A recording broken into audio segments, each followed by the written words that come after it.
Alright guys, so the next thing that I want to show you is how I created this shot in After Effects, and this is the shot that we're going to be creating.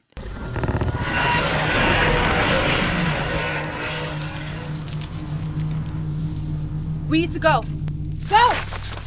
So obviously, as you've seen, I rendered the background plate from Unreal Engine, and this is kind of what it looks like here. So we just have our ship flying overhead, and you know, as I showed you guys in the video, we already have composited a lot of these fog elements into our scene, and it's giving us our scene a lot of motion. Obviously, it's nice because it syncs up with the camera movement because we actually put them in 3D space. So that's going to save us a lot of time and effort in compositing as long as we do that right before we render out of Unreal. It's great. A lot of our work is already done in terms of compositing. Now we just have to get our live action footage and composite it with our Unreal Engine footage. So I showed you guys how you can 3D track footage, but sometimes you just can't do that. Like for this scene, for example, we shot this at like 4 in the morning and we were running out of time. I really had no way of tracking the camera. I didn't have any good track points. We didn't have a lot of light available to us. You know, I just kind of had to make do. So this is the original shot, and it's just me on a gimbal, and I am moving the camera slightly and panning up into the sky, or tilting up into the sky where our imaginary ship is flying overhead. And then I transition over into this shot, which is a separate take. And the camera comes down and we're behind one of our characters here, and we can see then the ship will be over here. I basically had to stitch these two clips together. There was no way I could really get a 3D camera track out of this. If you follow proper shooting protocols for VFX, this won't be a problem for you guys. You'll just be able to 3D track your camera, put that camera into Unreal Engine, and then you should be able to render it out. You can throw it in and it should sync up immediately with your footage, and you're not going to have to do any sort of tracking or anything like that. In this case, I'm going to show you how I kind of, you know, finagled this a little bit so that I could get it to work. So basically what I did, I'll show you guys quickly how you can use Mocha in After Effects to achieve a two-dimensional track. So if I go in here, what I'm going to do is go up here to Animation, and I'm going to go down here to Track in Boris FX Mocha. Before I click into the interface, what you have to do first is set this to full resolution. It's just going to give you better results in your tracking. So I'm going to click on the Mocha icon here, and that's going to open up Mocha for us. And what this is it's a 2D planar tracker. So it's going to be able to track surfaces really well. That's the best use for it. So you can get what looks like a 3D track, but you're actually just tracking a 2D image. So it's a great in between the After Effects 2D tracker and, you know, After Effects 3D tracker or Blender 3D tracker, if that's not really an option for you. So we're inside of Mocha here, and I just decided to show you guys on a bit of a better shot for tracking. The other shot was pretty dark, so I just wanted to show you guys what, you know, a typical situation would look like when you're tracking stuff in Mocha. So what we can do is just draw a quick shape around something that we want to track. So we can take our X-Spline tool up here. We want to find like a frame that pretty well represents the whole sequence. So I'm going to use this frame. And this is a planar tracker, so it's going to track surfaces very well. In this particular case, we don't really have a great surface to track. I mostly just want to get the general camera motion, so I'm just going to grab something that has a lot of detail in it that's going to move in a pretty good representation of our camera. So I'll start there, and that's going to create a keyframe. So what we can do is now track backwards, and it's just going to do its best to track whatever shape we've created in the scene. So, alright, so now we can go back to our initial keyframe and we can track forwards. Alright, so I'm going to stop it right here, and let's just say that something started to obscure our mask. This is something that's pretty common when you're tracking. So what you can do is, as long as you just kind of keep the general area, that's what's best, is if you can kind of keep the mask in the general area. So say her gun was kind of impeding this mask right here, so we can just take our points and kind of move them over, and that's going to create a keyframe right there. And then we can go ahead and click track forward, and that's going to continue our track.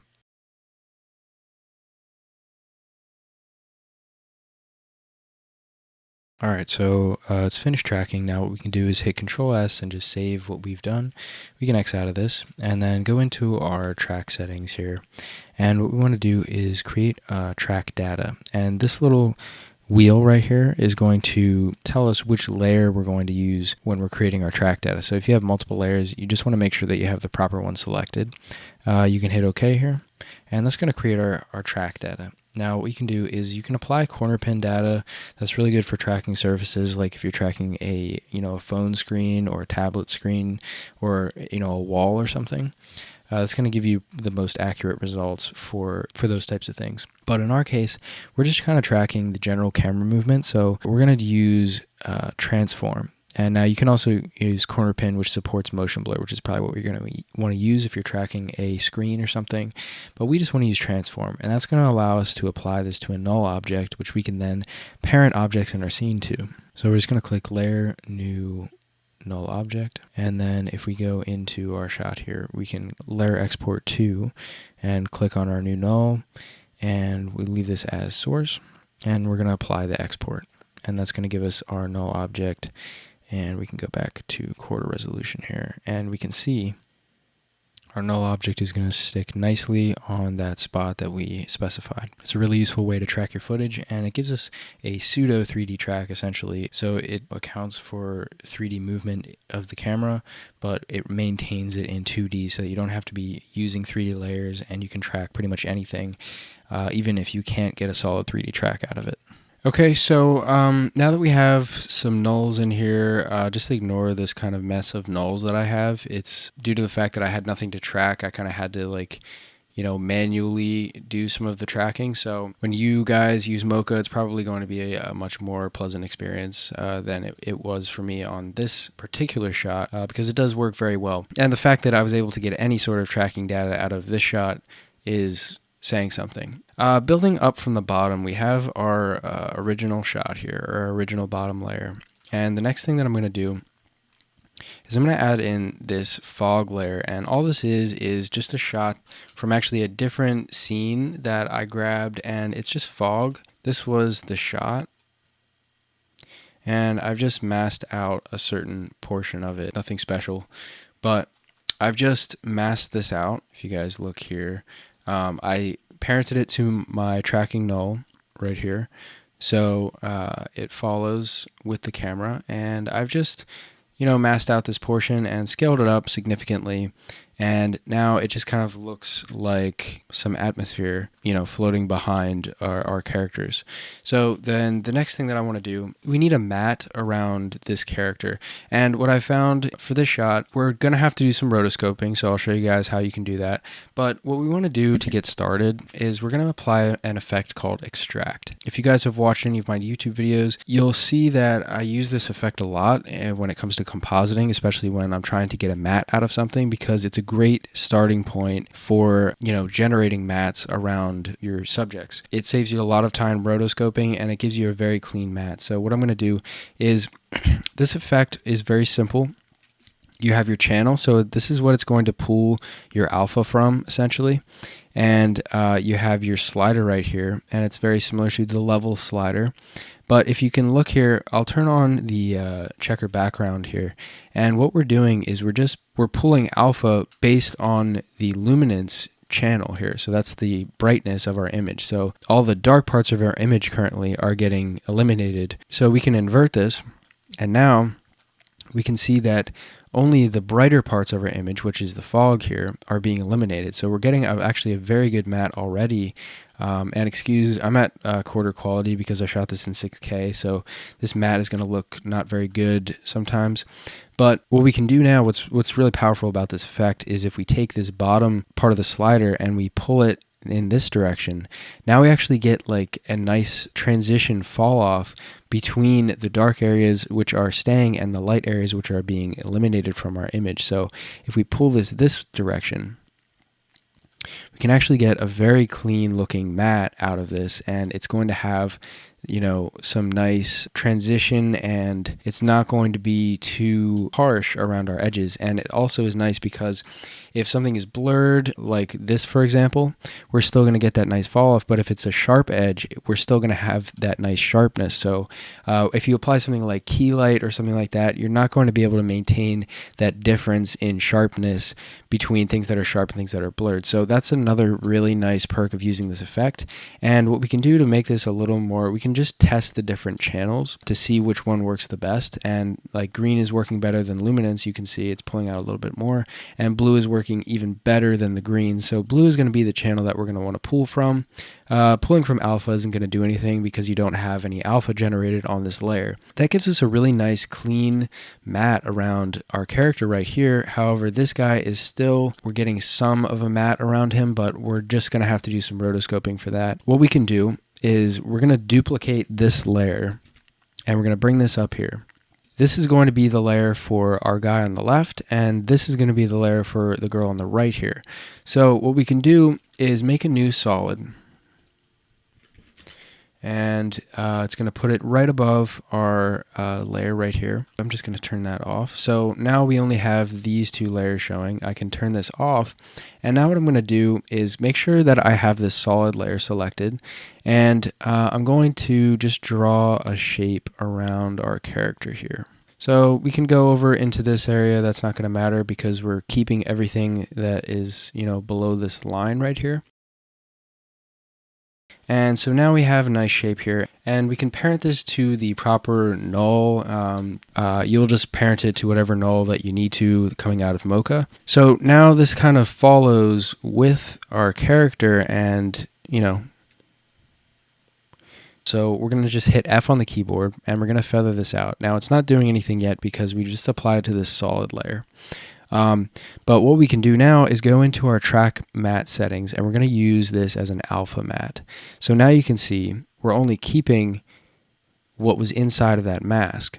And so now we have a really nice clean matte of this character right here. Now what we can do is go up here to this layer, and I'm going to call this the other character's name. We can do some rotoscoping on this layer, and now unfortunately I'm gonna have to manually rotoscope this. Doing any sort of rotoscoping with the tools available in After Effects that use AI and everything it's not going to really work very well on this because there's hardly any contrast between him and the background. So we're just gonna have to manually rotoscope this, unfortunately. He's not moving very much, so it's not too big of a deal.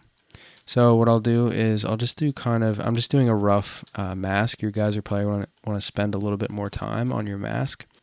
Okay, so there's our mask, and now we have both of them. I'm going to bring this over a little bit. There we go. You're probably going to want to make this more tight to him. What we can do is go into our feather properties and maybe just turn this up to like 5. Now we can go and hit M on the keyboard. It's going to bring up our mask path. We'll hit a keyframe for that, and we'll just go down here later on down the line to a later frame, and we're just going to turn this to none just so that we can see the background footage so that we can then move the mask. And we're just going to do our best to match this up. If you want to move individual points, you can just click on the layer and then go and move an individual point. Or if you want to move the whole mask together, you can click on the mask path setting right here and then move the whole thing. And if you want to scale the mask or rotate it or whatever, you can double click on a point, and it's going to bring up these settings. And then you can kind of scale it, move it around just like a layer, like you normally would. And you can click on a point here and then drag and select multiple points and move those all at the same time. So a couple handy features for anybody who's has the unfortunate task of rotoscoping. We're just going to try and keep that matched up as best we can. So now we can go back, and what I like to do is once I have a frame set, I like to go to the middle frame and slowly work my way until I have a keyframe, as many keyframes as I need. So we can do this. Okay, so now we have, this isn't a very good roto job here. So we'll set this mask back to add. And what I can do is then apply a refine matte effect. So I'm going to use the refine hard matte. That's going to give us a little bit of extra nice blending on this matte. So we can change our feathering amount if we want to. I'm not going to really because I think it already is good. But it's going to use motion blur, and that's going to give us a much cleaner or better looking result, because if you look here, at our matte for the girl here, we have that nice blur because the camera's moving, so we have motion blur, and we want that to be represented in our matte. We don't want to just have like a hard looking matte. What's nice about this effect is that it adds a little bit of that motion blur to the edges, and it properly calculates that based on the movement of our mask, which is nice. And the other thing is we can change the contrast here in our edges. So, you can see the difference there. It's going to make our edges less contrasty or more contrasty in terms of the alpha. So, more or less see-through, essentially. Leaving that is generally a pretty good idea about where it is. You can shift the edge, you can expand this a little bit, and that's generally, most of the settings. But now, we have a decent looking matte for both of these characters. We saved quite a bit of time. With a little bit of effort and time, you can get a nice looking matte out of that. I'm going to just use my original matte that I did, so I rotoscoped this. If you look at our shot here, we're losing a lot of that fog that was behind the two characters. So if we look here, we have no fog that was behind them or anything like that. So I want to add that back in. I'm going to duplicate this layer and bring it down here below my original layer. So the first thing I need to do is take the alpha matte off of this, and if I solo this layer, what we want to do is just add some of this fog back in.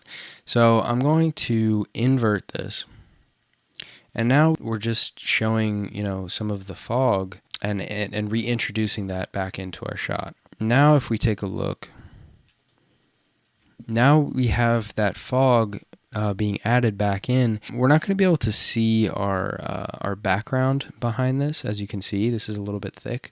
So all I'm going to do is go into my opacity settings, and I'm just going to reduce the opacity. There we go. So something like that. Now if I play this through, now we kind of have more what we want in terms of the look, because we're not getting rid of all of that fog, but we are still maintaining some of it, and we're still able to see through it into the background. So you're going to want to probably color correct this a little bit. It's a little bit blue in comparison to our scene. If you color correct it to match these fog elements, then you're going to be able to use a little bit more of it in terms of opacity. But if you don't, bringing it down to something around 50% is going to look pretty good. So you can see we're already getting there very quickly with our mattes. And if we turn on our fog and that we've added in the background, now we're really starting to get there. So adding some color correction to these layers is going to help a lot. But the next part of the shot, which is important, is the ending part. Now we have to composite this back into the end part of the shot. So the same principles apply to the second part of the shot. Very similar. All I have done here is I have our layer with our guy here, and I've rotated it, and then I motion tracked it. You can see I have our tracker here. That just follows with the motion of the shot. Then I've added this fog layer, the same fog layer as before, this one. I've just added that into the background behind our character, and now we can see that's without it, that's with it, just kind of helping things blend a little bit. And that's essentially it. The shot is not that complicated. It's more about getting a good track out of it and then using those effects to your advantage, the extract effect and the refined matte effect, to get clean mattes out of your image. And that's going to help a lot in terms of the realism of your image. Definitely use that extract effect as much as you can. It's really going to help your compositing. It's going to take it to the next level. And then you can see our final shot right here.